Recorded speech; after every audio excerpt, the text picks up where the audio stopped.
Once upon a time in a faraway land of Mumbaro, Olaf began. Olaf, a great storyteller who was born in Africa, spent all his youthful days there, except for his short holiday visits to his parents' countries. He knew a lot about his place of birth. Years after returning to his home country, he still entertained his friends and visitors his stories, which he called Tales from Africa. The power of a mirror, his favorite stories, has been told hundreds of times, yet his friend crack up with laughter whenever he tells this particular story.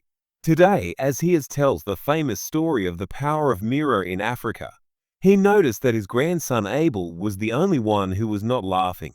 In a time long ago, when the world was still vast and unknown, a group of European explorers set sail across treacherous seas, driven by a hunger for adventure and the promise of untold riches. They journeyed to distant lands, guided by the stars, until they reached the great continent of Africa, a place of profound beauty and boundless mystery. The Europeans came with a plan to exploit Africa's resources, but they knew they needed more than just brute strength to achieve their goals. The leaders of the expedition had studied Africa from afar, learning about its powerful chieftains, vast gold mines, and rich trade routes. They also learned about the deep bonds of loyalty and friendship among its people. To break these bonds and gain the trust of the Africans, the Europeans brought with them a simple yet powerful tool: a mirror. In one of the African kingdoms, nestled deep within the lush green forests, there lived a wise and noble chief named Kofi. Kofi was loved by his people for his fairness and strength. He governed his land with the wisdom passed down through generations, and he always sought to maintain peace and unity among the neighboring tribes. One day, the European explorers arrived at Kofi's village. The villagers, curious about these strangers with pale skin and strange clothes, gathered around as the explorers set up camp. The Europeans were careful and polite, speaking through interpreters and offering small gifts: beads, cloth, and metal trinkets. But the most captivating gift of all was the mirror. When the leader of the Europeans, a man named Sir Reginald, brought out the mirror, the crowd gasped in astonishment. They had never seen anything like it before. It was a small, round object with a shining surface that reflected everything in front of it. Sir Reginald smiled and handed the mirror to Chief Kofi, who gazed into it with awe. For the first time, he saw his own reflection staring back at him, every detail of his face, every line of age and wisdom, every bead in his braided hair. "This is a powerful tool," Sir Reginald said through his interpreter. "It shows you the truth of who you are." Chief Kofi, intrigued, handed the mirror to his closest friend and advisor, Quaim, a man known throughout the village for his loyalty and wisdom. Quaim was equally mesmerized by the reflection. But Sir Reginald, ever the cunning strategist, saw an opportunity. He noticed the way Quaim looked at the mirror, fascinated, almost entranced. He saw a flicker of desire in Quaim's eyes, a desire he could exploit. Over the next few days, Sir Reginald began to walk his magic. He spent time with Quaim, praising his intellect and strength, sowing seeds of doubt and ambition. "You are a great man, Quaim," he said one evening as they sat by the fire. "You could be more than just an advisor.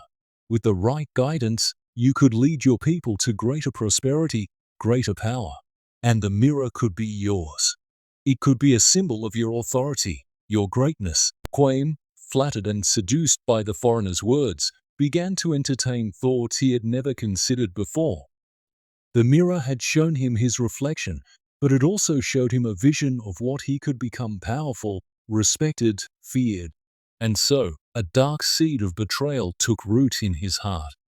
One night, as the village slept under a blanket of stars, Quaim crept into Chief Kofi's hut.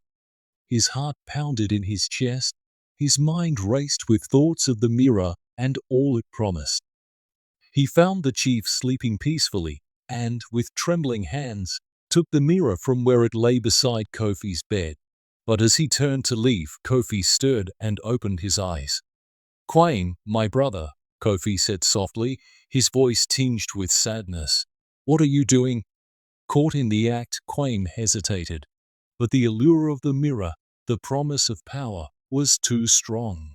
Kofi, with a heavy heart, understood the power the Europeans had wielded. The mirror shows only the surface, Quame.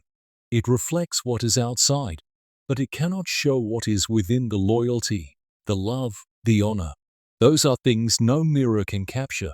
But Quame, blinded by greed and the false promises whispered in his ear, turned his back on his chief and his friend. He ran into the night, the mirror clutched tightly in his hands. The Europeans, watching from the shadows, smiled. They had won. Through the simple power of a mirror, they had sown discord and betrayal, weakening the bonds that held the village together. With the trust broken, it was only a matter of time before they could take what they wanted from the land. In the end, the mirror's true power was revealed not as a tool for reflection, but as a weapon of deception. It turned friends into enemies and trust into treachery, all for the empty promise of a fleeting image.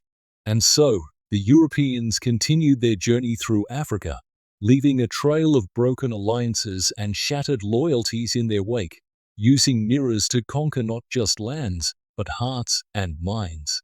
And in the village, Chief Kofi stood alone, looking out over his people, knowing that the real strength of a community lies not in what they see in a mirror, but in the bonds of trust and friendship that hold them together, bonds that no mirror could ever break.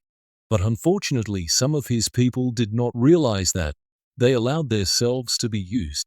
Until today, some of them are yet to realize it. Please subscribe to support our channel. Thank you.